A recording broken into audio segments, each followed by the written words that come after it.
On today's episode of Mile Higher. At what point does the money become more important than people's loved ones? A crime has occurred, right? We've got a very disturbing case for you today. John Hallford and the return to nature funeral home disaster. They were using this as just purely storage, and they were just using like plastic shelves you buy at Home Depot. That they just literally had these poor people stacked on top of each other. It's horrible. I mean, think about all the people that had services. Couldn't he be charged for tampering with the deceased body? Yeah, it seems very likely that there's going to be charges brought. I think they're just gathering the evidence right now. Can you imagine how furious you would be if you found out your loved one was being stacked up with other people? You'd feel betrayed by the Hallfords and this whole business. In these cases, they were being duped. So the big question I'm sure many of you are wondering is why? Why did this happen?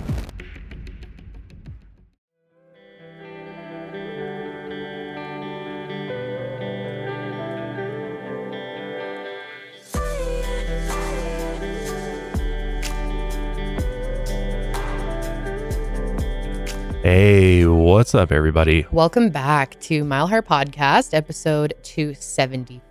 I'm your host, Kendall. And I am your host, Josh. And we are joined by our lovely producers, Janelle and Julia. What's up, guys? Hey. We've got a very disturbing case for you today. We do. This is a very new story, too. Close to home. Yep. Literally. Yep. We're going to be talking about John Hallford and the return to nature funeral home disaster, which has been a big breaking story here in Colorado. And Julia did some real digging on this one and uncovered some things. So we are also going to be talking about the disappearance of Kelley Harris. Now, that has gotten really, no one's talking about this, which is insane in this connection. So, between Kelley Harris and John Hallford. Yep. The funeral director. The reason that this is important is because it's been reported that John Hallford was the last person to see Kelley Harris before she disappeared. Mm-hmm. There's some weird things here. And when we dive into John Hallford a little bit deeper, I think the dots are going to start connecting because this guy has a very troubled and some run-ins with the law, all sorts of things going on in his past that we'll be talking about today. But the main story here is the fact that in Penrose, Colorado, which is just outside of Colorado Springs, 189 decomposing bodies were found at this funeral home's Penrose location. Now, this is significant because all these bodies just stacked upon each other, decaying. Meanwhile, family members think that their loved ones have been cremated, have been taken care of with love and care. Mm-hmm. And yet the reality is that it's not what happened. So a very, very sad story as well. Obviously, couldn't even imagine finding out that your loved one wasn't cremated, but in fact is decomposing in some building somewhere. Yeah, it's really horrifying and hard to imagine that something like this can even happen and had happened for so long leading up to this big story breaking. But we're also going to be diving into green or natural burials a little bit because, again, this funeral home is called Return to Nature. Yep. So they're in that business. And obviously that's not what was happening. But I think it's important to kind of discuss what is a green or natural burial because a lot of people don't necessarily know what that means and the different options when it comes to funeral services. But what really surprised me about researching this episode is just how much malpractice and negligence and honestly crime that happens within the funeral business. And obviously there's tons of great funeral homes. Most funeral homes don't have any of these issues, but there are bad apples, just like in every field, that are doing some really heinous stuff, including selling loved ones' body parts for profit. And that's another story we'll be talking about in this episode as well. So quite a bit to dive into. Yeah. Should we just jump right in? Let's just jump in. All right, let's do it. So I'm sure a lot of you know just from the name that a green or natural burial is a burial option that is better for the environment than traditional burial options. And there's a few different ways to do a natural burial. If a body is not cremated, then it can be buried in a biodegradable container like a pine, bamboo, or wicker casket, or bodies can simply be buried in a cotton shroud or nothing at all. Traditional caskets are treated with chemicals and have a lot of non-biodegradable metals and polyester materials. So green burials don't involve embalming. Embalming fluid is made of toxic carcinogenic solvents like formaldehyde and methanol. So a lot of these fluids seep into the ground in the traditional burial process. Green burials don't use vaults, which traditional caskets are placed in. These vaults are made of concrete and steel or other metals, so as you can imagine, they're not great for the environment either. Generally, flame cremation is considered a greener alternative to traditional burials, but there is still room for some environmental concerns. Sometimes bodies are embalmed for visitation before they're cremated, and the cremation process itself has a big carbon footprint. And if the body is embalmed before, those burnt chemicals end up in the atmosphere. And that includes things like mercury from dental fillings. Aquamation or alkaline hydrolysis cremation is a more eco-friendly option, but it's not legal for human remains in every state. I've never even heard of this It's cremation a really process. interesting process. And I guess I'm not that surprised why it's not legal, because a lot of people see it as kind of like disrespectful or gross, I think, even though it's actually, in my opinion, a lot more pure than, some of the practices we do now. But if you're not familiar with what it is, basically it's the process of immersing the body in a water-based liquid such as alkali or potassium hydroxide, and then it's inserted into like a pressurized metal cylinder for several hours. And during the process, everything of the body is liquefied except for the bones. And then the bones are essentially put into like a very large oven, and they're dried until the bones turn to dust, and then the remains are returned to the family to spread the ashes or whatever they want to do. And it's interesting because aquamation has no direct emissions of harmful greenhouse gases or mercury and requires no burning of fossil fuels. So it uses 5 times less energy than fire and reduces a funeral's emissions of greenhouse gases by 35%. And the thing is pretty sure it's only legal in like 20 states. That's mind-blowing. Colorado being one of them. But yeah, it's illegal in a lot of states and a lot of countries. It's legal for pets in all 50 states. Yes. Oh. Yeah, you could do it with pets. But Why not? Do you know what the cost difference is, though? Is there a cost difference between aquamation and I would traditional assume cremation? because it's kind of a like new aged method that it would be more expensive. That's what I would imagine too. But it should still be legal. Yeah, I mean, Like it I should don't see still be why an it shouldn't. option to do it. Seems very strange. I feel like it would use like less energy too. Mhm. Yeah, it definitely in does. general. For sure. It seems like the industry as a whole is kind of stuck in the past a little bit. Oh yeah. We really need to absolutely. reimagine the way that we handle our dead. I agree. The aquamation process seems to me to be almost like more ethical, honestly. I feel like if you want to talk about disrespectful, the idea of like setting your loved one's body on fire has always like been far more terrifying to me than like growing up, I was like burial only. Like I never even considered cremation because I always Just in associated your mind. well, Yeah. I always kind of associated the burning of a body with like hell, in my opinion. Like it was always like flames and fire that like really scared me. So I was like, I always told, my parent, I'm like, I want to be buried. And they're like, oh, well, there's other ways to. I totally see what you're saying. I've always been very afraid of the idea of cremation as Like well. an It still incinerator? bothers me. Yeah. Yeah. I mean, I think all of my grandparents were cremated, and it bothered me so much that I like couldn't think about it at all. For some people too, the idea that your loved one's physical remains are still here on earth Mhm. is comforting to them. Totally. Mhm. For those that want to go visit their loved one's gravesite and know that like my loved one's physical remains are still like they're still there in some sense, Yeah. I think is the reason why a lot of people still do the traditional burial. Yeah. And I think for me, that's still something I wrestle with. Like, would I want to be buried or cremated or some other form? I know, me too. I've never Because- been able to come to a conclusion on that. That's a hard thought to think about, of like death being final, and it doesn't really matter once you're gone what happens to your physical body. I do But- like the idea of having ashes though.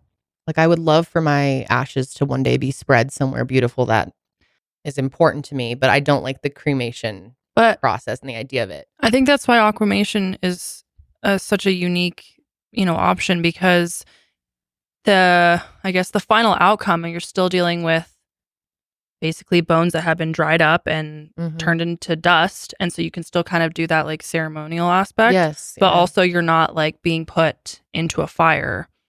So I don't know. Yeah, I think I'm team aquamation. I had never heard of that before. Yeah, it's an interesting process. I mean, there's so many different things like we were talking about. Sometimes Mhm. people just want to be like placed in the ground and Yeah. allow the, earth and Natural the soil to process do what it just does. Yeah. decompose your body. Mhm. I like the idea. If I was going to do cremation, I'd want to be put into, I know they do like pods that have like seeds in them for trees. Mhm. Oh, I like And that so you too. can like get basically like the urn is biodegradable and you can plant it in the ground and then a tree. But I That's think really cool. there's some rules about like putting human remains like into your yard and growing something from actual human remains. I think there's some Really? laws around that, Even if regulations it's around your that. yard? I Yeah. guess one Which day I mean, you- how would they ever know, right? Right. But it's like, say you ever sold the house Mhm. and somebody found out that there's human remains in the yard, that might freak them out a little bit. But I know there's certain cemeteries that allow for that kind of thing. Like if I wanted to have myself planted in my backyard, is that legal That's a good question. after I pass, so that a tree could grow out of me and my Well, I know kids that could? Colorado is a full disclosure state, meaning like anything that's happened in that house prior to you living in it, you can find out. But I don't know if that means like, oh, they died and then they were buried. Like this tree back here is actually from them. Yeah, or is it just if something occurred in the home? Right. Yeah, I don't know. Also, I just looked up the pricing, Josh. It says on average, aquamation is slightly more expensive than traditional cremation because it uses more expensive machinery. But it says typical water cremation costs between $2,000 to $3,000, while flame cremation costs around $1,100 to $2,000. So not that much more. I mean, I'm sure it kind of varies. Yeah, But that's not bad at all. it's just kind of disappointing that it's not an option in every state. I feel like Yeah, it seems you should have the right when you ridiculous. pass to be handled however you please. I agree. Mhm. There Okay. shouldn't be anybody regulating No. that. This isn't a No. conversation many people have that often. No. I never really think about this. But it's important to think about, and I think it's, important to talk about because we're all going to die, and like your loved ones, are going to have to do something with you. And Mhm. And I feel like far too often it's always like right up like close to when they pass is when you start having these conversations. And having been through it with our own family, I'm like, it probably would have been nice to kind of like plan ahead a little bit further. Like as Yeah, hard as that I is, agree. I know like for me, I turned 50, I'm planning everything. I'm going to get it all planned out. I feel like we should plan it sooner. Or now, like get our will, like we've got to get our will together and all over that. dinner So, tonight. okay, Figure yeah, it all out. yeah, amazing. No, I'm just sure. do it now on the show. Yeah. Okay, I'm thinking All right, we're switching. aquamation. Aquamation, you down together? No, I'm not doing that. Well, why? What do you How want? about this? I'll cremate myself. Cremate? Okay. Put us in a little pod together, and then you can be the water that waters the plant.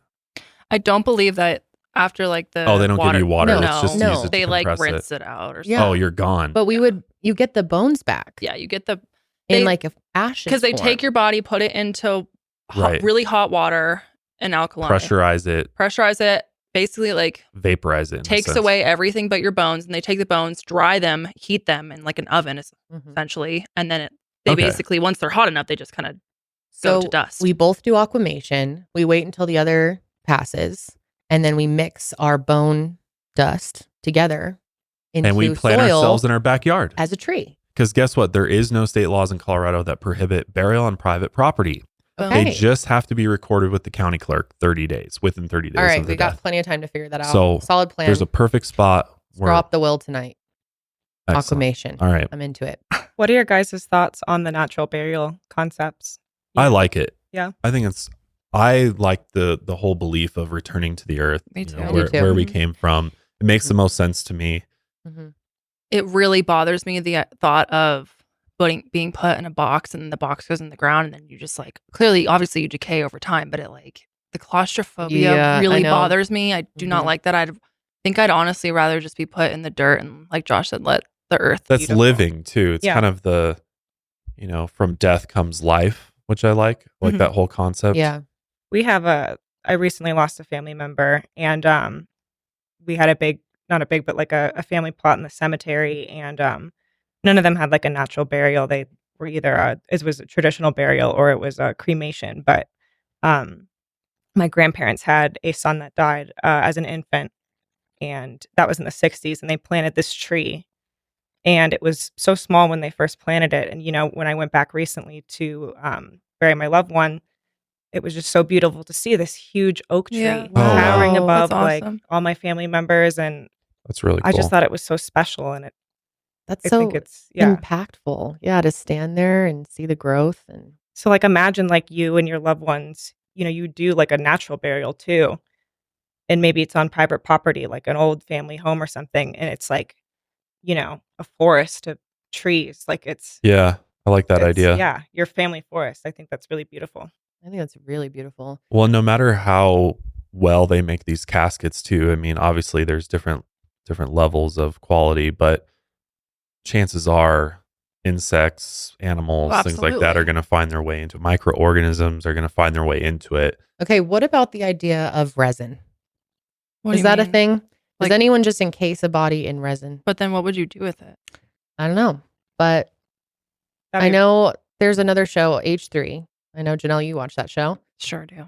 They encased a cheeseburger in resin I and knew it's you were gonna completely say that. I fine. knew you were going to say It hasn't decayed at all. It I- still looks pretty good. I'm That still sounds so stupid. I'm still kind of holding out and contemplating the whole idea of cryonics, freezing your body, leaving it suspended, Oh my So God. Here that- we go again. potentially one day I hate this. I can be resurrected No. from No. the dead. For $200,000, you can freeze your body and For what? That is the biggest waste of money. spend eternity in a metal silo until the day comes that No. AI comes and resurrects me. Oh my God.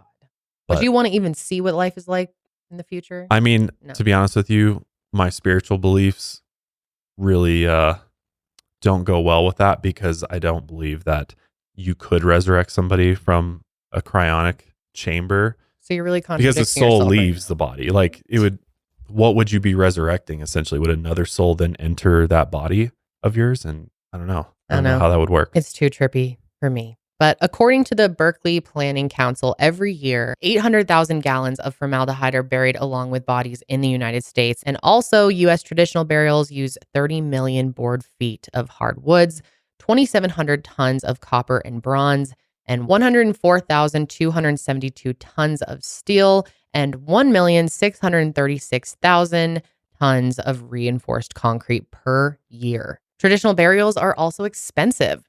The same source puts the average cost for one in the United States at $10,000. Green burials are significantly cheaper. And many people want to have a green burial because of these environmental concerns. And a lot of people really like the idea of returning to the earth or giving back to it. Many families choose to plant a tree over their loved one's burial spot as sort of a living reminder of their legacy. And green burials can take place at any cemetery that allows them. They can also sometimes take place on private property for those who want to be buried at home. Plots of land can also be used as conservation spaces if they're turned into natural cemeteries with native flora planted on top. And since people are buried there, it becomes a sacred ground and the land can't be developed. I think a lot of people are concerned about natural burials because they're afraid of it's going to like contaminate the water or the soil. And that's really not the case at all. Natural burials are only like 3.5 feet deep, whereas the water we get is like 75 feet deep. So that's not an issue. And also, a lot of people think that bodies that aren't embalmed pollute the ground. But again, this is not the case. The chemicals in our body are broken down in the soil by microorganisms. And it's actually told that we lose more toxic chemicals every day that we're alive than a whole body will decompose. It's much better for the earth. So shifting gears now, we're going to talk about regulations around funerals in Colorado. And that's because Colorado has some of the most lax funeral regulations laws in the country. It's the only state, get this, that doesn't require education and training to get a funeral license. This blew my mind. I cannot believe that. It's very shocking, honestly. You'd think that would just be standard. You would think. I mean, there's a lot of things. The other thing that Colorado just got rid of recently, and I think some of this is Jared Polis, our current governor, who actually, I don't know specifically for the funeral laws, but I think that's been around for a while. But private investigators, you don't need a license to be a private investigator in Colorado anymore. Really? Yeah, just a fun Interesting. fact. It is that time again. The holidays are quickly approaching, and many of us are starting our holiday shopping. And many of us need to ship those packages to loved ones far and wide. Well, the last thing you want to be doing during this season is waiting in line at the post office, because my God, love the post office, but it is quite the experience at most locations. I mean, we're talking lines out the door. Those poor guys are severely understaffed. So just save the headache of driving over there, waiting in line, and do it all yourself. You can literally do all of your packaging, your shipping, have your packages picked up with the simplicity and beauty that is stamps.com. It is your own personal post office right from your home or office, and all you need is a computer and a printer.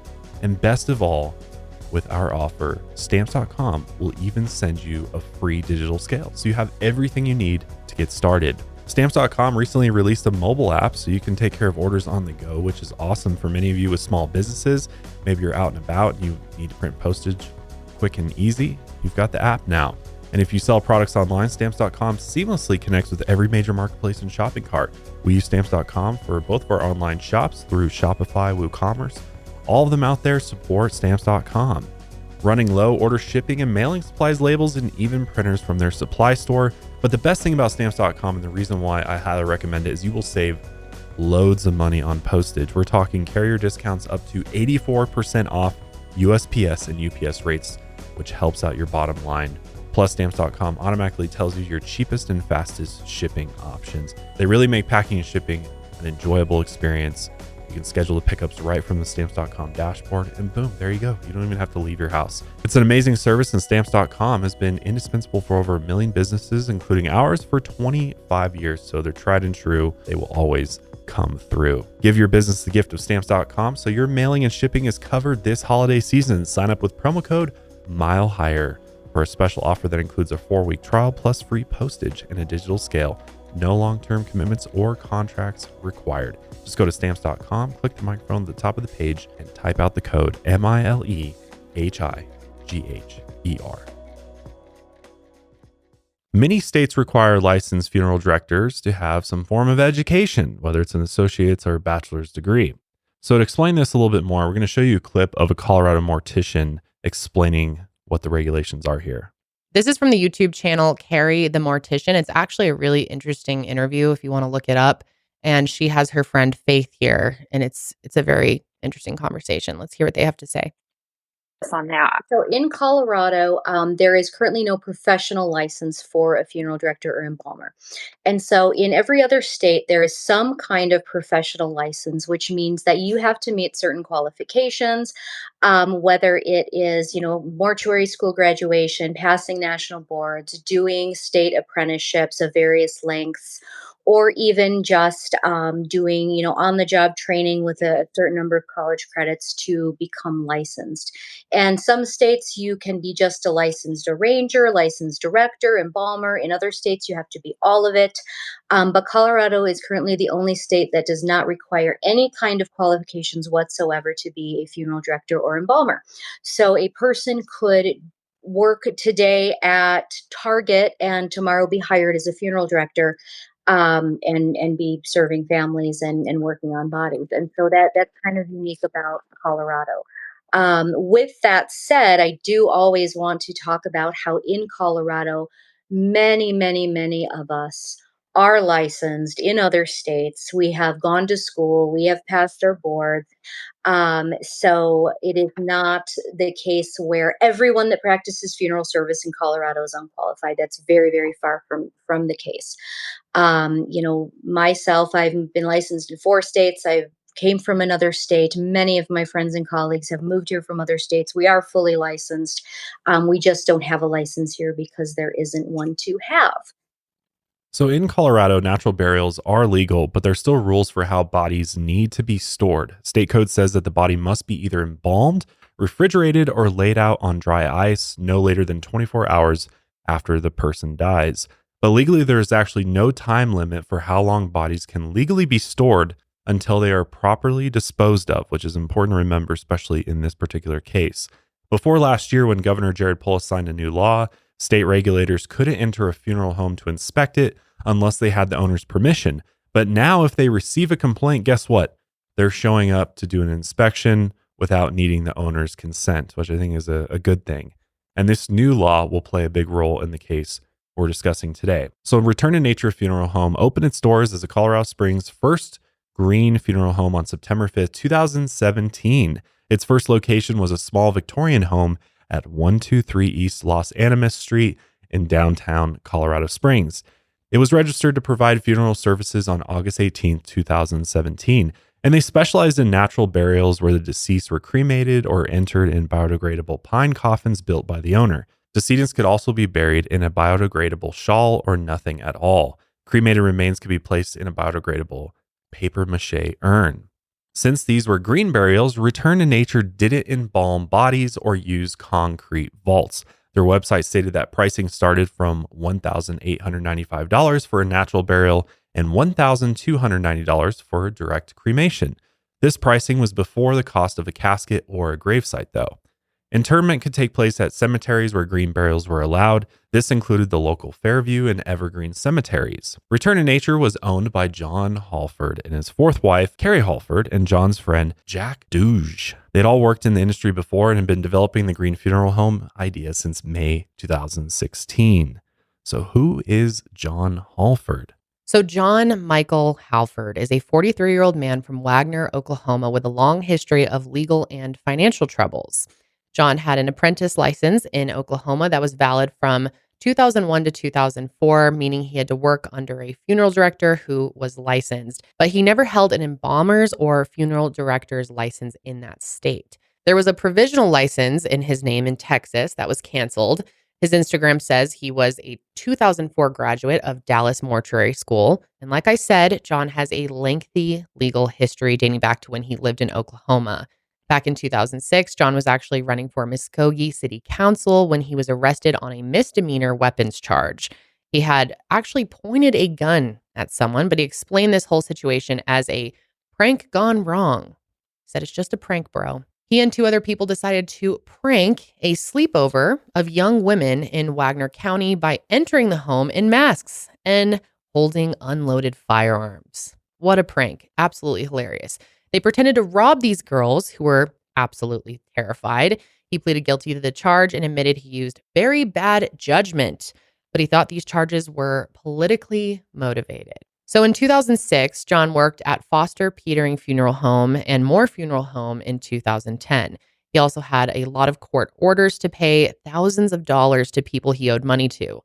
Here's a quick rundown of that. In 2006, he was ordered to pay $8,000 to Creditors Recovery Corporation. In 2009, a judge issued a default judgment of $1,000 in favor of an apartment complex that evicted him. John was listed as the funeral director at Hallford and Hallford Cremation and Funeral Options, LLC in Muskogee, Oklahoma, his family's funeral home. And in 2011, they were sued. A judge issued a $5,000 default judgment after John didn't show up for court. The business incorporated in 2010, but closed its doors just a year later. And what's weird is that the Oklahoma Funeral Board has no records related to this funeral home. John and his fourth wife, Carrie, actually met in Oklahoma. Carrie had 2 kids from a prior marriage, and after she and John got engaged, they decided to move to Lone Tree, Colorado. Carrie explained to her ex that, quote-unquote, Michael had a really good job offer just south of Denver. In October of 2013, they moved, and it looks like they moved to Colorado Springs the following year. Then in 2017, Return to Nature Funeral Home was established. They were able to earn a lot of glowing reviews from clients after a few years in business, but there were problems, pretty big problems, that were lurking under the surface. The funeral home moved multiple times to locations in Canyon City, Colorado Springs, and Penrose, Colorado, and it looks like these moves were probably caused by money issues. They managed to piss off the neighbors at their locations by not providing enough parking for their clients. So people were parking up and down the streets and in neighbors' lots, which obviously wasn't a good look for them. There was also some negative reviews posted around 2019 to 2020 that may have signaled that there was something shady going on. Here's one from October 28, 2019. It says, quote, "I would not trust this place with a pet, much less a family member. They refused to call me back when I was trying to find out about my brother's ashes. Instead, they gave his ashes to his girlfriend, who refused to share them. All I wanted was a pendant made for my daughter, who was very close to her uncle. Also, my mom is still alive, so legally she should have rights to his ashes. I called multiple times and was always told they'd call me back, and they never did. The location is listed as an empty house, so you can't even reach anyone by going to the physical location. The place seems extremely sketchy, and the sign out front is falling apart. Do not trust these people. They do not care about your loved ones. Pretty eerie when thinking about what happens next, honestly. In 2019, Return to Nature purchased a property in Penrose, Colorado for $200,000. The location is about 45 minutes south of their Colorado Springs location. It's basically on your way to Canyon City. For a while, Return to Nature had a license to operate as a funeral home in Penrose, Colorado, but the license for the Penrose property expired on November 30th, 2022. And instead of renewing the license or shutting down, Return to Nature said, not going to stop us. We're just going to keep on going. Return to Nature used Wilbert Funeral Services as their crematory. Funeral homes often don't have their own crematorium, so they contract out the work with one.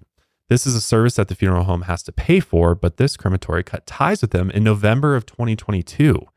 In March of 2023, Wilbert Funeral Services filed a civil lawsuit against John and Carrie Hallford. Nobody from Return to Nature appeared in court, so in June, the judge ruled in favor of Wilbert for over $18,000. Return to Nature also wasn't paying rent to their landlords at their Platte Avenue location. They say that Return to Nature owes them over $97,000 for, quote, rent, damages, and other charges. At one point, a notice was put on their website that read, as of July 2023, Return to Nature no longer offers cremation services. We will honor pre-existing arrangements for direct cremation only. According to the Cremation Society of America, quote, direct cremation is when the cremation is performed soon after death without a viewing, visitation, or funeral service of any kind. That same month, they moved to a new location at 944 Elkton Drive, right off of Garden of the Gods Road in Colorado Springs. Return to Nature had multiple businesses as neighbors at their Elkton Drive location. Workers at these businesses didn't see anything out of the ordinary, but in September of 2023, they noticed a putrid smell in the area. One worker thought it must have been the trash out back, but the smell lingered for over a week.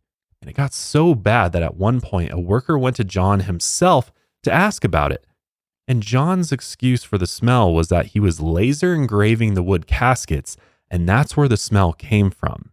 He said he would start ventilating it, but the worker didn't think it smelled like burning wood, which we've all smelled like what burning wood smells like. Yeah. And I'm sure it didn't smell like what the neighbors were actually smelling. On October 1st, 2023, the Colorado Secretary of State declared Hallford Homes LLC delinquent. They had failed to file a routine periodic report form that was due at the end of July. The company also owes about $5,000 in 2022 property taxes on that Penrose building.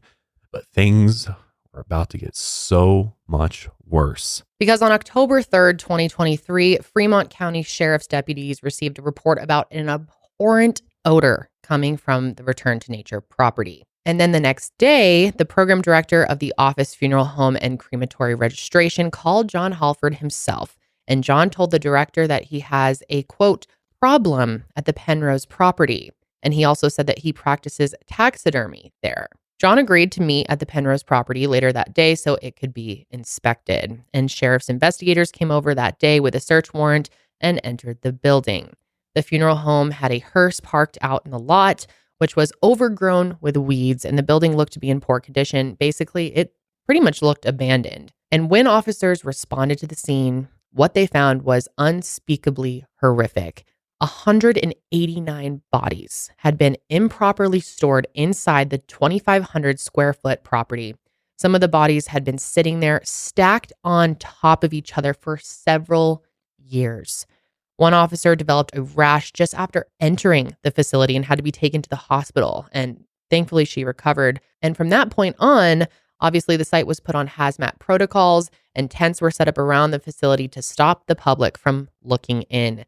This was done out of respect for the dead and to prevent them and their families from being further victimized. Local and state officials were joined by agents from the Denver FBI office to investigate the property, and they were also joined by FBI agents from the Dallas field office as well as their national lab and hazmat team. And Governor Polis gave a verbal emergency disaster declaration, and to investigate the scene, Teams that usually respond to situations like major airplane disasters came out to the Penrose location. Teams worked mentally and physically exhausting 12-hour shifts and had to leave the building every 40 minutes. All of the bodies were removed from the property by October 21st, 2023. And then those remains were transported to the El Paso County Coroner's Office to be identified, and they are still in the process of notifying families. The police have also reached out to any former clients of the funeral home to try and speed up the possible identification of their loved ones. And as of this recording, almost 150 bodies have already been identified. And on October 5th, Return to Nature was ordered to cease and desist the unregistered practice of a funeral home. State documents also say that that day, John refused to let an investigator access the building, and he, quote, attempted to conceal the improper storage of human remains at the Penrose property. And also that day, police visited the Elkton Drive location and broke in through a window to conduct a search. And the following day, the Fremont County Sheriff's Office held a press conference with the county coroner, Randy Keller. Here's a clip from that press conference. Yes. How did you get in contact with the owners of the funeral home? The short answer is yes. And I can't go into much more than that at this point, Are they being cooperative? so far. Are they in the state of Colorado? So we said we're not going to talk about that. So can we go on to the question, please?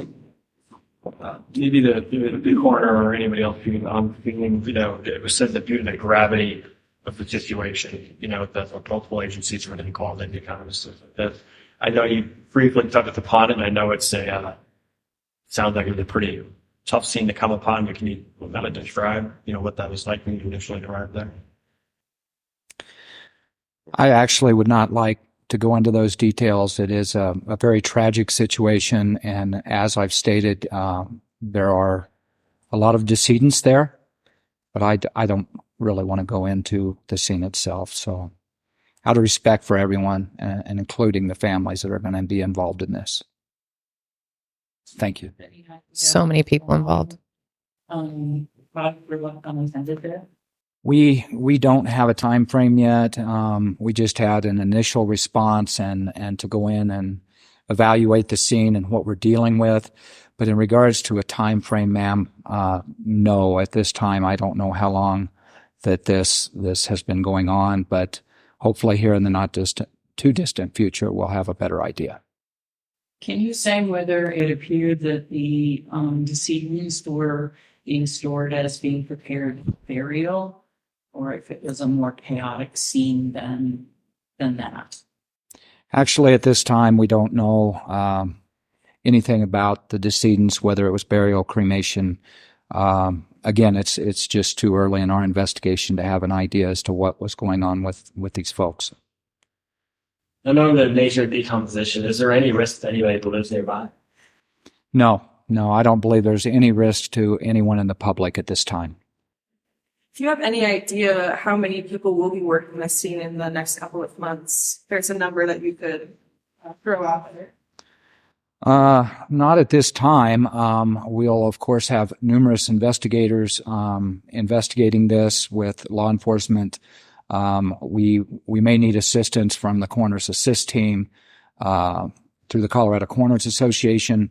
This is going to be a very lengthy process, so a lot of our investigators with the Coroner's Office are going to need to be spelled, and we are requesting assistance from other agencies. So right now, all of the partners that have showed up to help, everybody is being so cooperative, and we appreciate everything that is coming to this community for the help and everything, and to deal with this tragic situation. God, absolutely insane. And neighbors around Penrose, as you can imagine, were shocked to hear what was actually going on there in their small, quiet town. And a lot of the people who lived nearby had smelled a foul odor, but they assumed it was a dead animal or a septic tank, something like that. And they were just horrified to learn the truth. I can't even imagine. So as of this recording, no criminal charges have been filed yet. And authorities won't speak on any possible charges yet because they said they're still investigating whether or not a crime has occurred, legally speaking, which it's pretty obvious a crime has occurred, right? I mean, Yeah, it seems very likely that there's going to be charges brought. I think they're just gathering the evidence right now Hmm. and putting the case together. Yeah. I mean, But it is very at fresh. the very least, the bodies weren't clearly being stored properly. So Right. there's a Couldn't you be violation there. charged for tampering with a deceased body? Isn't that Like abuse of a corpse. Yeah, Yeah. there's definitely charges like that are going to come. But from what I was hearing from, funeral directors talking about this, is that there's other crimes out there. And, in one of the cases that we're going to talk about here shortly, charges like mail fraud carry more severe punishment than the crimes against corpses. Really? Yeah. Yeah. didn't Like realize like that. the sentences are more severe, which is kind of wild to think about. Well, hopefully they get multiple charges. Well, that's the thing. I think just based on the sheer amount of negligence. yeah. And I mean, who knows what else they're going to uncover Fraud. too. Hmm. I mean, I don't know if this is confirmed or not, but I was kind of reading through, people that are familiar with this particular location, and there's kind of talk in that community that this is like a 2,000 square foot building, and people think that whole 2,000 square foot building was being used to house all of these bodies, but that's not the case at all. That this was apparently an old office building, and so there's like rooms in it, and so we're talking 100 plus bodies in a small area. And again, I don't know if this is confirmed or not, but based on what these individuals were saying is that they were using this as just purely storage, and they were just using like plastic shelves you buy at Home Depot, like that you store God. totes and containers on, and that they just literally had these poor people stacked on top of each other. Can you imagine how fucking furious you would be if you found out your loved one was being stacked up with other people? Oh my God, it's just disgusting to think about. I'd be furious. Yeah, well, and just how you'd feel betrayed by Yeah. the Hallfords and this whole business. I mean, you trust these funeral homes with your deceased loved one, and you would expect, and again, 99% of funeral homes do an excellent job and do excellent work, but there's plenty of cases, one-off cases, where your loved one's remains are completely disrespected, and sometimes, as we'll talk about, mutilated and sold off body parts, which is just insane. It's just terrifying to think about because, I mean, I guess I would just assume that anyone who's in that industry would have a real respect for the dead and a respect for the process. And just to hear that they just didn't give a shit. It's so upsetting, and it's just disgusting. It is horrific thinking about what that scene was like. But I'm hopeful that there will be criminal charges brought. I mean, as you heard, the FBI is involved. There's, they're getting special investigation teams with the Coroners Association involved. I think they're going to uncover at least some criminal charges here, but you would think that something like this would carry a huge penalty for it, punishment. You would think. And yeah.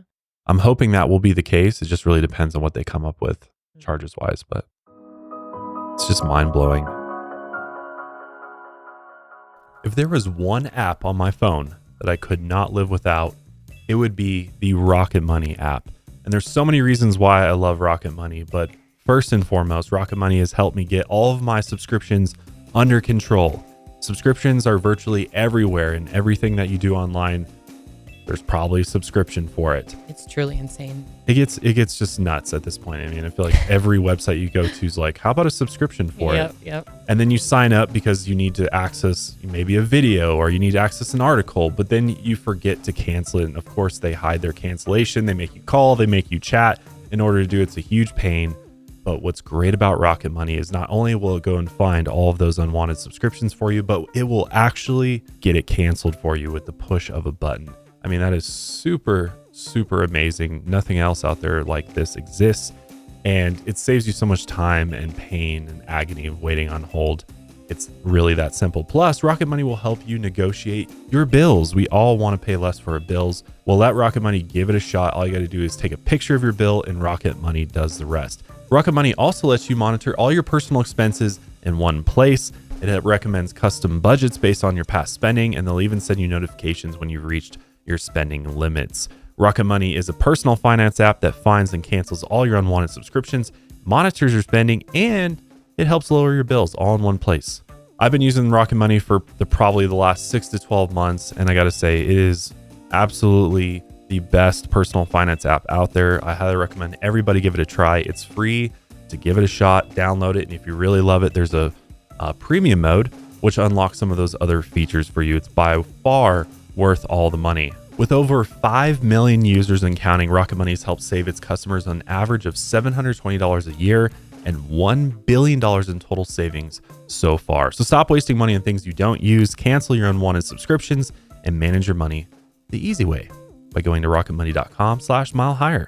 That's rocketmoney.com/milehigher. Seriously, check it out today at rocketmoney.com/milehigher. So the big question I'm sure many of you are wondering is why?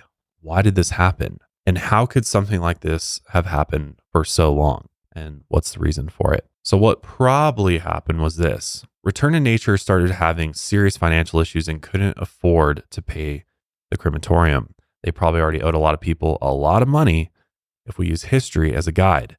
So the crematorium stopped working with them, and all these crematoriums in the area probably talk. So there's a chance that nobody was willing to do business with Return to Nature anymore because they know that if they do these services, they're likely not going to get paid, or they just can't afford it at all. So they can't move forward in the process. But instead of going out of business or turning people away like they should have absolutely done, they made a decision. And it may have just started with one client. They tell the families, you know what, we'll do the cremation, we'll place the body in the Penrose location, and they would hope that they'd come up with the money in order to actually do the cremation and give the ashes to the family.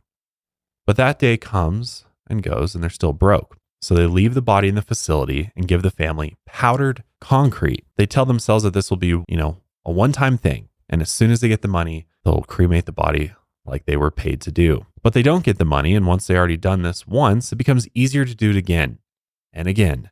And eventually they do it so many times that they end up with 189 bodies sitting in Penrose. They think that one day they'll come with the money to fix the problem, or maybe they just didn't really think about that at all and they just didn't care.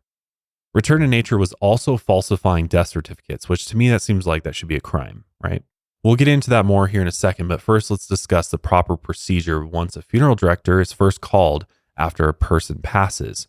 So the first thing that happens is the funeral home collects basic information on the deceased and their next of kin.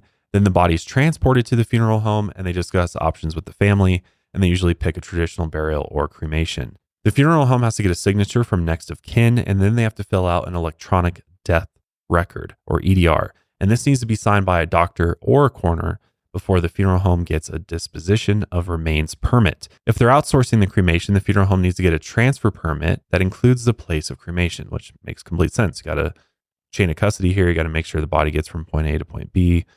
And this is likely where Return to Nature discovered a loophole. Colorado State does not confirm that the body will actually be cremated at the crematory listed. So Return to Nature could just list any local crematory on the certificate and the state wouldn't check. So there's no checks and balances, it sounds like.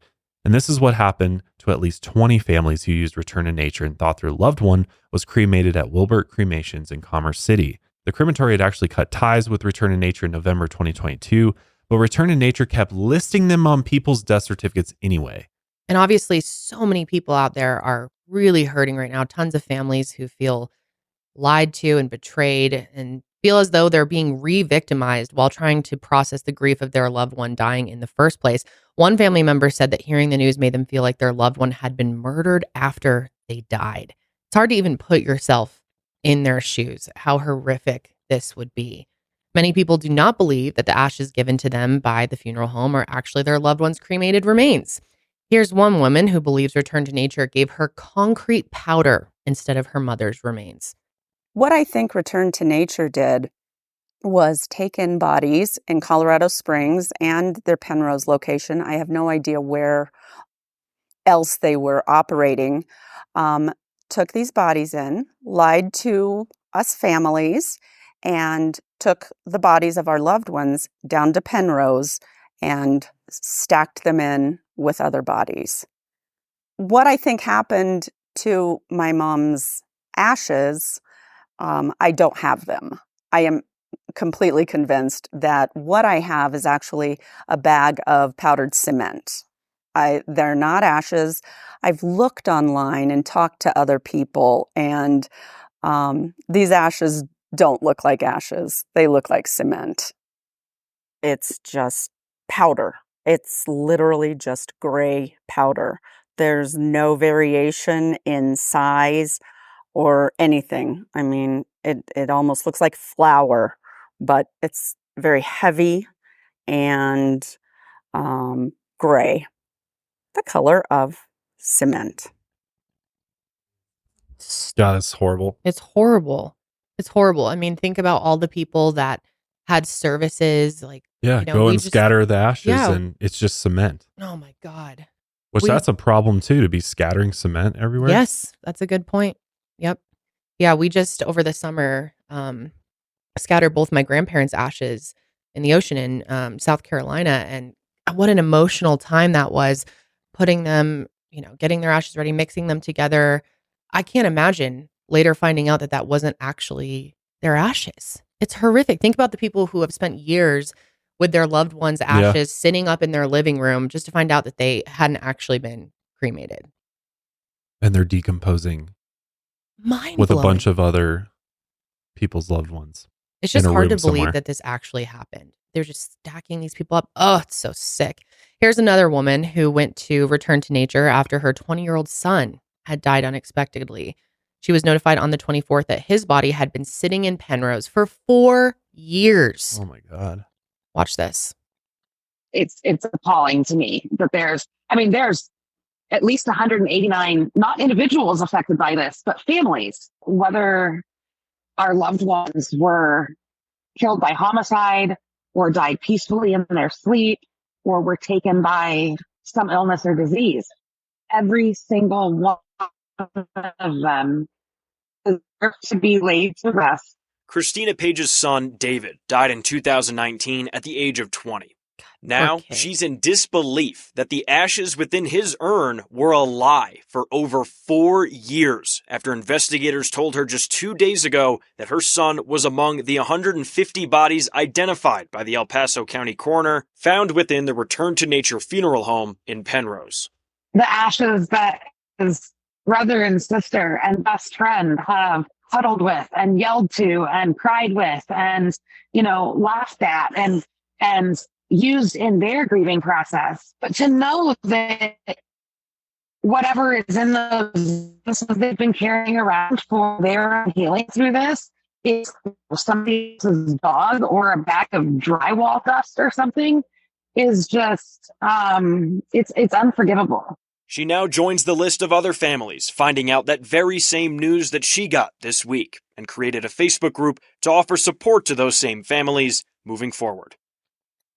God, what a unique situation too. Like, how many people, how do you even know how to deal with that type of grief and pain? It's just shocking. It's so upsetting. Like, you have to grieve your loss all over again. It's just re-traumatizing. It's horrific. You go through all this pain and trying to find closure and making sense of it and maybe eventually getting peace. And then this, and you have to deal with this and thinking about them sitting up there for years. I can't even imagine what it would be like to be in their shoes, or people who had, like necklaces or pieces that they or held while they're tattoos. praying, or tattoos. Yes. There we'll was get someone, into that. yeah. Wait till you hear that. One victim, Mary Simons, is still waiting on the cremated remains of her husband who passed away. And this is what she had to say about the situation. Until she gets answers. This is going to be playing on my mind until I know, This isn't be all I think about until I know where my husband is. Mary Simons' husband, Daryl, passed away in August this year. He was sent to the Return to Nature funeral home in Colorado Springs to be cremated. Now, with an investigation underway into its Penrose location, she's stricken with questions. There's a lot of other people out there right now, just like me, who spent the morning crying and asking questions and calling anybody they could think of, and we're getting no answers whatsoever. She says the thought his body could be a part of this investigation instead of at home with her is devastating. That breaks my heart to think that he's been just decomposing as opposed to doing what was supposed to happen. After just several weeks of trying to get over the death of her husband of 13 years, the investigation leaves her feeling helpless all over again. I've just now been better with the grieving and able to leave the house without crying and stuff, and now it just kind of brings it all back down. I feel so bad for her. It's just so painful. The fuck makes me so angry. They better lock these guys up. I know. That's just insane. Just feel bad, especially for, I'm sure there's people maybe watching this episode who experienced this firsthand, and I'm so sorry. It's just unimaginable. Here's one comment posted on Reddit under a post about Return to Nature. My wife was taken to Return to Nature Funeral Home, the location on Platte Avenue in Colorado Springs, after her autopsy was performed by the El Paso County coroner. A few days later, we had her wake and we were told she would be cremated at a crematorium in Pueblo. A couple days later, we were able to pick up her ashes, and we did. She was cremated in her clothes we chose for the wake, along with a blanket me and her would share with her small dog. I was just notified today my wife was never cremated and has been stacked with many others for the last 3 years. I have carried what I thought were her ashes with me every day. Me and my daughter have been tattooed with the fake ashes added to the ink. I don't even know what to say. That is, oh my God. What we were told were her ashes were lowered into her gravesite next to her father and a stillborn child from many years ago. Young Anderson died 7 months before Wilbert cut ties with Return to Nature. Jesse, Young's son, said that Carrie Hallford dropped off his mother's supposed remains, and he immediately thought it was suspicious that Carrie and John never let him stop by the funeral home. And what's also weird is Carrie had a huge smile on her face when she dropped off Jesse's mother's cremains. And there were many other strange things as well. The remains felt unusually heavy, too heavy to belong to his 92-pound mother, and the envelope and box contained no certificate of cremation or metal tag used to track the deceased through cremation. But Carrie was defensive with Jesse. She told him, "Of course this is your mother." But when the family went to scatter Young's ashes in Honolulu that August, even Jesse's brother-in-law noticed something off. And as they scattered the ashes, he leaned over and whispered, "Jesse, these don't look like human remains." And Jesse's heart dropped. At least there's hope for us that we could still get closure out of this, especially if our mom was found, then it will get closure. But how many of those families will never get closure? Tanya Wilson's mom, Young Anderson, died in June. They used Return to Nature Funeral Home to cremate her body. And when they received the ashes, the family flew to Hawaii to spread them in the ocean. She lived in Hawaii for over 20 years. That was her happiest years. That was her wish. That's where she wanted to be released, not decomposing in some random building. I mean, these people literally snatched that away from her. But after 115 bodies were found in the Return to Nature Funeral Home's location in Penrose, they worry the ashes weren't hers. At this point, I think we can only hope that she's there so we can get some closure. Otherwise, I don't think we'll ever know what happened. So they called Wilbert Crematory. The business is listed on her mother's death certificate as the one that cremated her. But they told the family they stopped cremating for Return to Nature 8 months before their mother died. So everything kind of points to the idea that our mother was never actually cremated, and the ashes that we were given are either someone else's or not even human remains at all. Now Tanya and her family are left waiting for answers. Have that peace just ripped away from you, for all of those families, even from people who have passed away in 2020. And now, this is happening. It just opens up so many questions. Barbara Lee is one of those families. Her husband, Bruce Lee, died in 2020, and she used Return to Nature to cremate his body. So I might be one of the lucky ones that I do have real ashes. But until, Wilbert says, no, we didn't do it, we didn't cremate him, or yes, we did, I don't know. I just want this to be over. I want them to identify her so we can respect her in the way that she wanted to be respected. And unfortunately, it was recently confirmed that Young Anderson's body was among those found in the Penrose facility. So now that Young has been identified, her family will finally be able to lay her to rest the way that she actually wanted. Young was a Buddhist and an environmentalist who wanted a green burial. That's one of the most upsetting parts about all of this is, these people were looking for these green burials and, hoping to do something good in the end of their life. And for them to be treated this way is just hard to wrap your mind around. But Young wanted her ashes to be spread in Oahu, where she lived for many years, as you heard them talking about in the clip. So luckily they're going to have that chance to do that now. Yeah, it's interesting if you go and obviously look up Return to Nature Funeral Home on Google. If you want to look at the reviews, their primary location in Colorado Springs was like 4.9 stars, 5 stars. So what's interesting is it seems like something happened internally there because as far as we know, prior to this whole thing happening, they were operating a normal funeral home. It seemed that way, yeah. And there wasn't these issues prior, but based on the reviews, at least, a lot of people are very happy with the service that they received from Return to Nature Funeral Home. So, but I wonder, sorry, just like how many of these people wrote these reviews and, they just had no idea what the truth was in here. Possibly tricked. I mean, it's just so horrible. Like, it's sickening. It really is. Yeah, this other review 4 years ago, my experience with Back to Nature Funeral Home and the Hallford family is that they're kind, loving, caring, and compassionate towards families and are accommodating as they can be. They are also very respectful toward the bodies that are in their care. Wow. I've seen nothing but excellence in their dealings with military member services, and I loved seeing and feeling the love and care they put into obituaries that they write. As long as I am in the area, I will only work with Back to Nature Funeral Home. So yeah, you wonder, I don't know what these people would have to say now, or if in these cases they were being duped. How sickening to take advantage of people like this in such a really just the worst times of people's lives. Like, why are you in this industry? That's God. Well, it's just that at what point does the money become more important than people's loved ones? Yeah.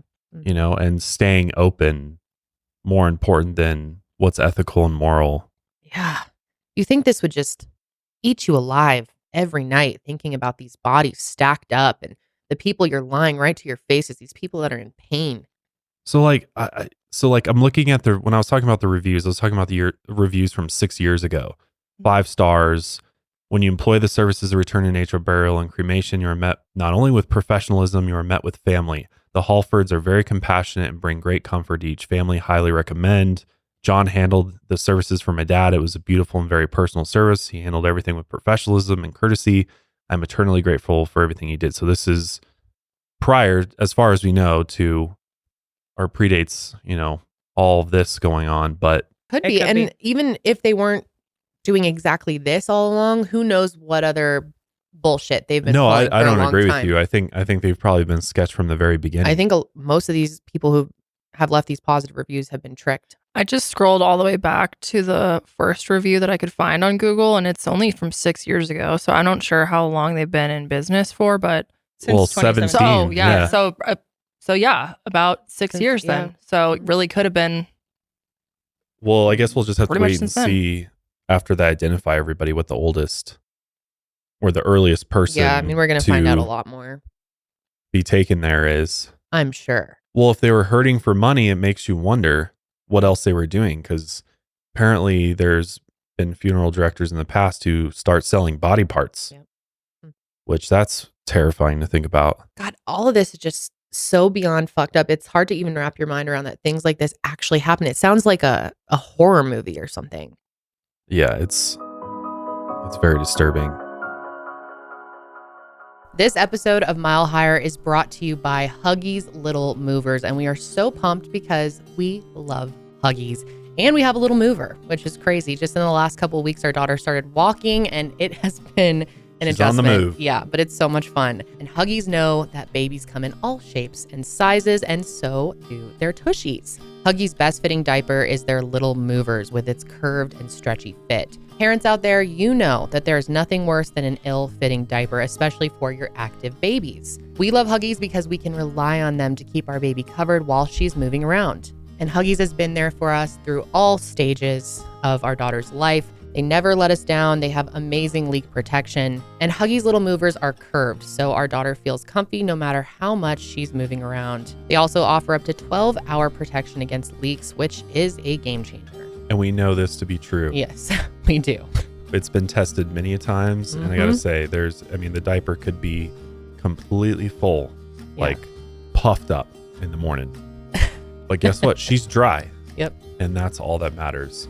It probably sounds pretty crazy to people to hear 12 hours, but babies sleep long. Well, our daughter sleeps for a long time, 11 to 12 hours per night. So we need something that's going to last through the entire night.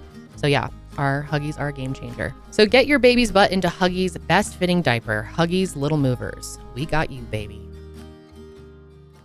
But again, this is still a developing case, so it may take several months, especially, after hearing from the coroner, for everything to sort of work itself out and for all the bodies to be identified.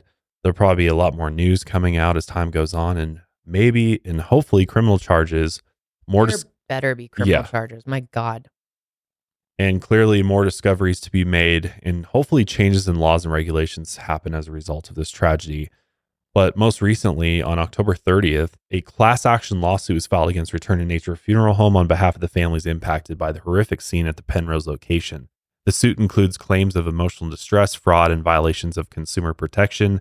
So there is hope that families can get justice in civil court, and local criminal attorney Jeremy Lowe has said, quote, "I can assure you state charges are forthcoming.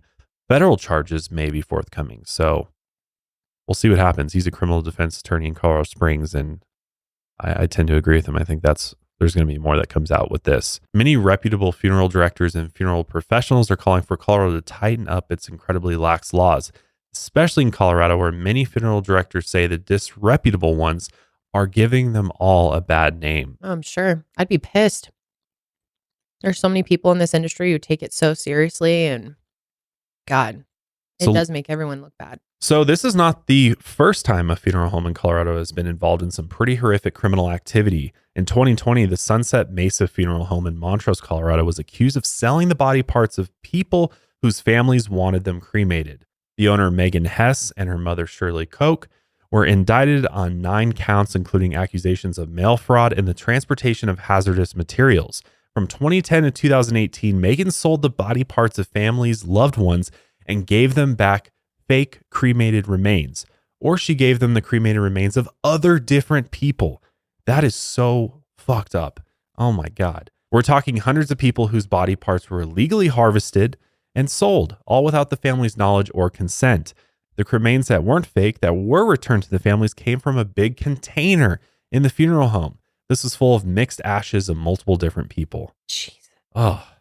Sometimes families would consent to the donation of small samples like tumors or specific organs for testing, research, or organ donation to living recipients.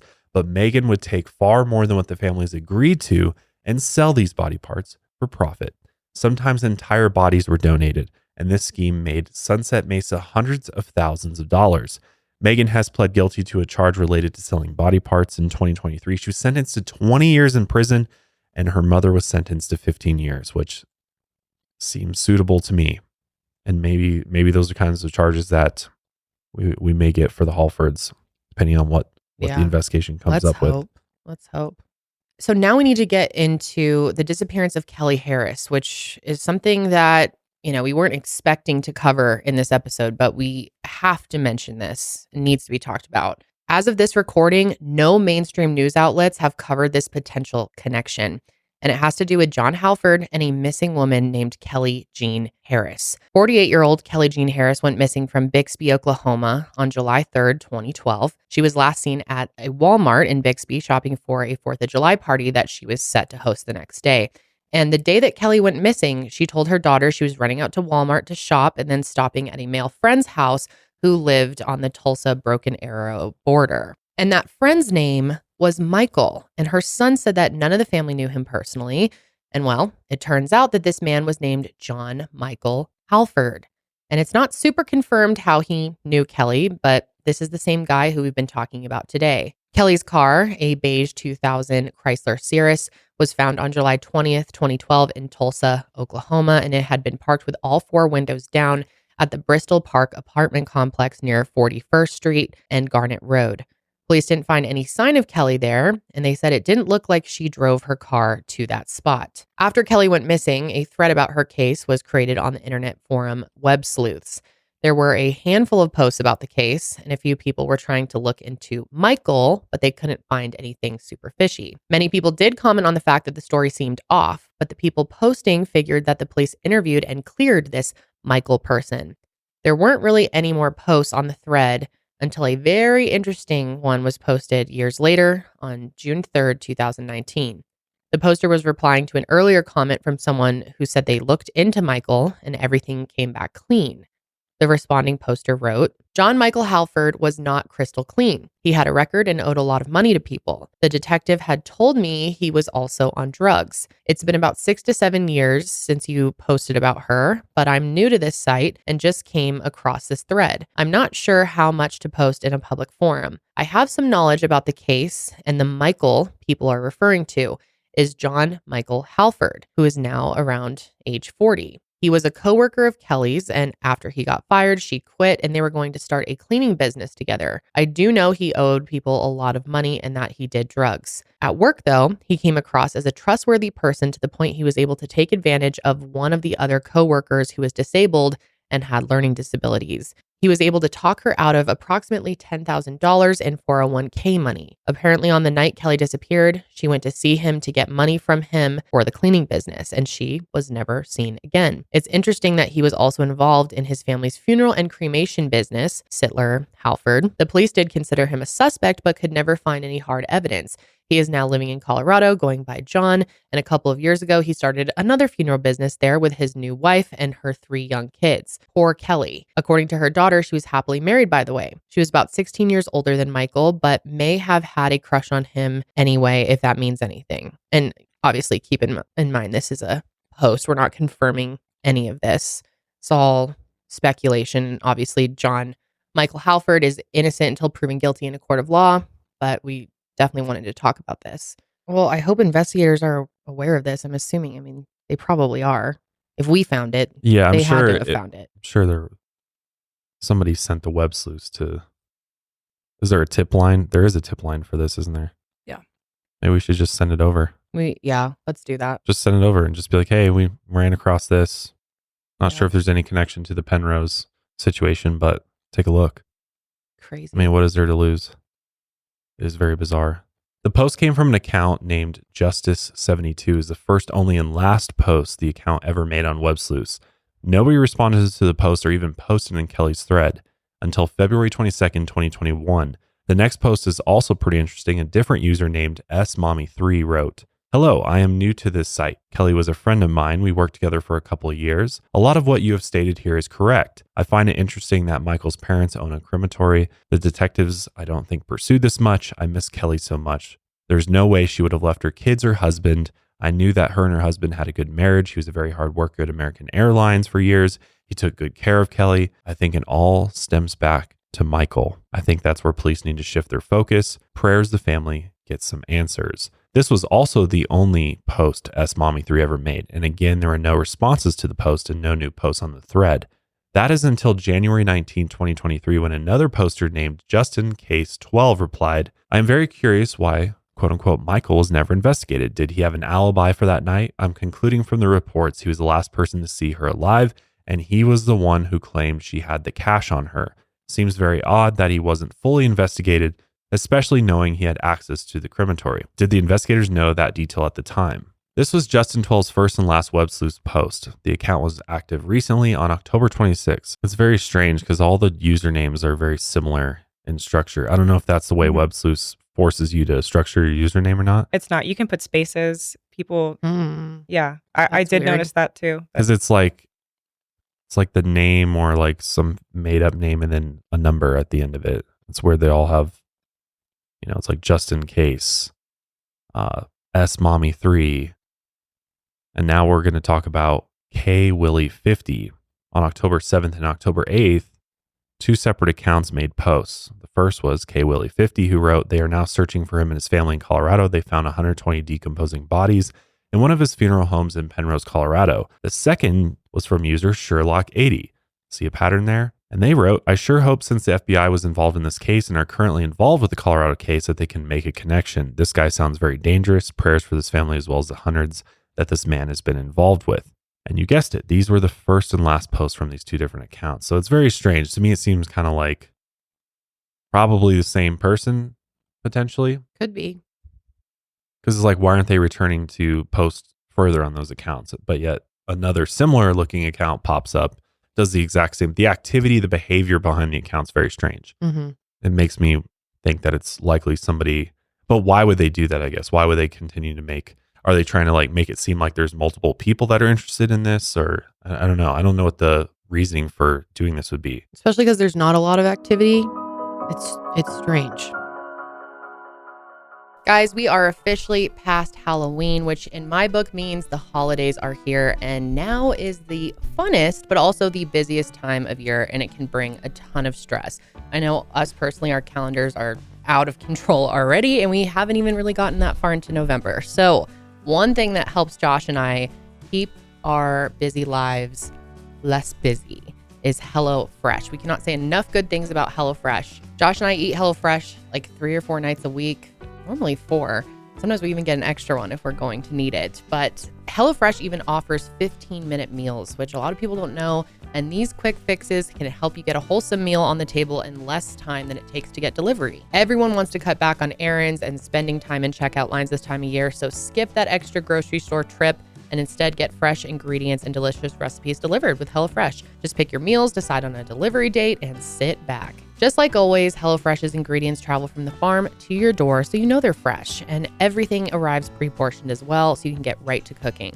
And this is the best time of the year, friends, to have HelloFresh because they are hooking it up with the soups, with the ramen, the chili. It is so good.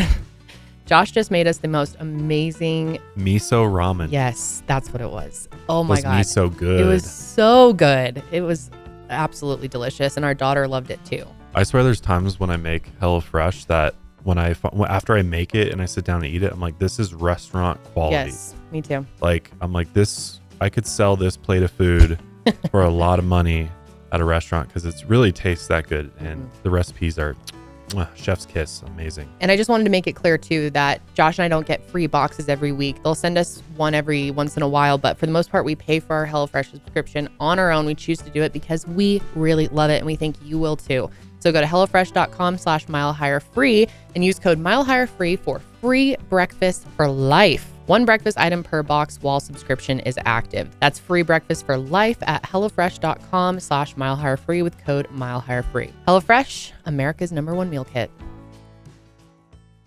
So Kelley is still missing to this day, and there's not a whole lot of media coverage in her case. And a lot of the reporting on it from 2012 leads back to dead links. Kelley's disappearance is still unsolved, and police suspect foul play in her case. So if any of you have any information about the disappearance of Kelley Jean Harris, please contact the Bixby Police Department at 918-366-8294. And that's Kelley spelled Kelley. Not to be confused with another missing person named Kelley Jean Harris, who only has 1 E in her first name. And investigators are still trying to identify some of the bodies found at Return to Nature. So if you have used Return to Nature services in the past and you believe you are impacted by this case, please email penrose-funeral-home at fbi.gov. This is the best method of contact.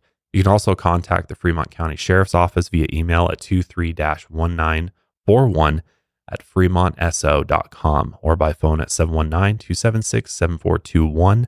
Or you can go and visit them in person at 1901 East Main Street, Canyon City, Colorado.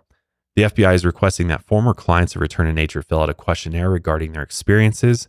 The questionnaire submission form can be found at the link that we'll leave in the show notes and description below.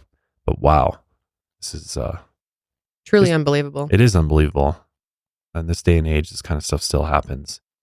And it is always weirder when something like this happens, in your own backyard, so to speak. Yeah, we've probably driven past this place before on our way to Canyon City, I'm sure. Yeah, probably. Yeah, it's things like this that make it hard to trust anyone. It's definitely gonna make me think twice about funeral homes. Me too. And look into them a little more. Yeah. But At least Google what can search you 'em. even do? If you pull up the reviews for these people, they were great. I mean, how are people supposed to know? Yeah, I know. There's an element of just trusting. Well, that's where the laws and regulations need to change, right? There needs to be Yeah. more oversight. Yeah. With our Clearly here in Colorado. deceased. Wow. I can't believe how lax it is here. And I mean, he was a trained and, licensed funeral home director, but even then, people Yeah. are crazy, Guess man. it doesn't say much. He did have that in And when other people- states. And when people get in trouble with money, it's just crazy how fast their morals fly out the window too. And Yeah. not to say that this guy ever had morals to get, from the beginning, but it's just, That rather than make a smart choice and just like go bankrupt or shut the business down, to go to this length to I know. defraud people, deep into this? hurt people in this way just shocks me. I mean, it doesn't really shock me anymore. There's just a lot of evil people out there that only care about themselves. They don't care about anybody else, even if they're in the business of caring for others. I mean, there's nurses that kill their patients. No, it's so true. it's like It's true. in every profession where it's supposed to be the best people with the best intentions and the best skills, people are victims. And even with the, moral guilt aside and just how I can't imagine how horrible you would feel about yourself every day, but think about how scary it would be. Like, does that cross your mind? All of these people who have passed on that you have hurt, like that would freak me out. I think that depends on like your belief of if I guess so. like yeah. when someone dies, is that it? Or is there like, the soul that carries on or whatever? That would just fuck with me. I don't know. The whole thing is just Well, it seems like karma's Unbelievable, pretty though. real. So Yeah. John's probably got it coming for him. Well, it's kind of funny you say that because I was digging through his Twitter, which, by the way, for someone that's storing bodies for 4 years improperly, seems like someone that, he's like, I want to be a stand-up comedian and I'm writing a bunch of books and Oh, he's on Twitter all Really? the time. Yeah, his Twitter's pretty wackadoodle, I'm not going to lie. Bring it up. I have I'll put up some tweets right now. Do you believe in karma? Oh my God, 100%. Is this July of this year? Yes. Well, John, Guess you were right. There's two about Casey Anthony. Really? Yeah. she used to be so hot, completely evil and totally going to hell, but hot. Just saying. Fuck this That guy. says everything you need to know about John Hallford, man. Right there. Oh, Wow. God. Oh, he's a criminal, man. But look, another one. But she's still hot. Just saying. And this is on his business account? No, this is his private Twitter. Yeah. Someone John says- Michael AF? Is that what it? Yeah, That's John his Michael handle. _AF. He's Oh Yeah. my God. Someone says, how do you cure writer's block? He replies, Coke. Oh, Oh, Lord. no. Oh, no. Oh, they're gonna find so much more about this guy. Oh, John. This is gonna get so I'm much surprised worse. he hasn't like deleted his entire Twitter after all this. Is that what? him? Yeah, that's him. I want to hear some of these. He's not talking in that one. He's just a little boomerang of himself. What?